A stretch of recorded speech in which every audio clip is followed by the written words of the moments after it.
Chapter 7 Leader Member Exchange Theory based on Northouse PG Leadership Theory and Practice, Sage Publications. Welcome back. In this video, we're diving into Chapter 7 Leader Member Exchange Theory, or LMX for short. This one's a little different from the theories we've covered before. While most focus on what leaders do for a group, LMX zeroes in on the relationships between a leader and each individual follower. It's all about those one-on-one exchanges and how the quality of those relationships impacts everything from motivation to performance. What is LMX theory? LMX came from early research on something called vertical dyads, basically the working relationship between a leader and each person they supervise. Researchers noticed that leaders naturally form different types of relationships with different people. And that's not always a problem, according to LMX. Leaders develop in groups with certain followers based on trust, compatibility, and performance. Others may remain in the out group with less interaction and fewer opportunities. These differences evolve over time through things like daily check-ins, shared decision-making, or even informal conversations. It's not always intentional, but it does have consequences. And the research shows that high-quality exchanges tend to produce better results for the leader, the follower, and the organization as a whole.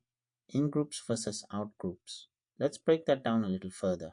In-group members, trusted insiders, receive more support, responsibility, and influence, often go beyond their formal job roles, tend to be more loyal, creative, and satisfied.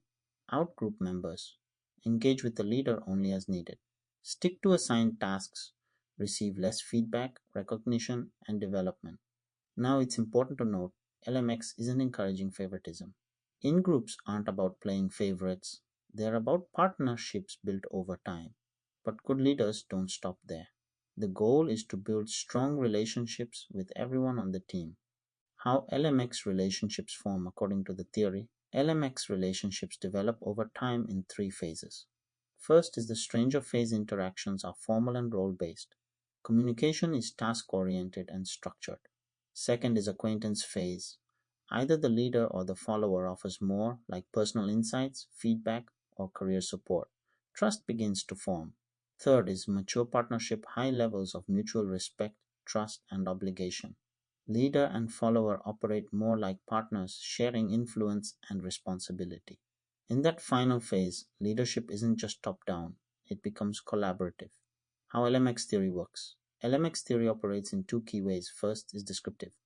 It explains how leaders naturally form closer bonds with some followers over time. Second is prescriptive. It recommends that leaders make the effort to build high-quality exchanges with every follower. This means recognizing individual strengths and needs, communicating consistently, offering access to feedback, support, and growth opportunities, not just to top performers, but to everyone. It's about intentionally shaping the relationships that shape your team. Strengths of LMX theory. Here's why this theory has stuck around. Reflects reality. LMX describes what we actually observe in workplaces. Some relationships are closer than others. Relationship-centered. It's the only theory that makes the dyad, that is, the leader-follower pair, the center of analysis.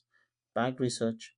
High-quality LMX is linked to better performance, greater job satisfaction, stronger commitment, lower turnover, practical and actionable. Encourages equity, communication, and development in teams. Cross-culturally supported. LMX has shown consistent results in global studies and across industries. Criticisms of LMX theory. Of course, there are some limitations to be aware of. Risk of perceived favoritism. In-groups and out-groups can unintentionally create divisions, even if they're not meant that way. Unconscious bias. Leaders may form closer bonds with people who share their background or personality. Focuses on individual relationships. LMX doesn't offer much guidance on leading teams as a whole. Lacks process clarity. The theory doesn't clearly explain how to develop high-quality relationships with every follower. Limited attention to diversity. Gender, race, and cultural dynamics aren't deeply explored within the model. LMX in public health and team leadership. Let's apply this to a real-world scenario. Picture a public health director managing a multidisciplinary team. If they build close, trusting relationships only with the data analysts, but not with the outreach workers or case managers, you'll start to see divides. Trust drops, morale weakens. But if that leader puts effort into building strong one on one relationships across the entire team, giving responsibility, offering meaningful feedback, listening deeply, then the whole team benefits through stronger trust, collaboration, and performance. That's what LMX helps us understand. Leadership isn't just about direction, it's about connection. To wrap up, leader member exchange shows us that leadership is built in the space between people. The quality of those exchanges affects everything: engagement, innovation, retention, and trust.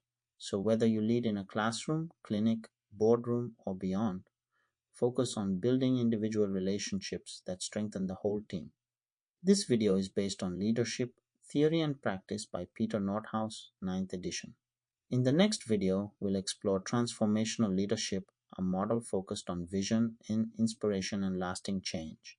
Until then, keep learning, keep leading.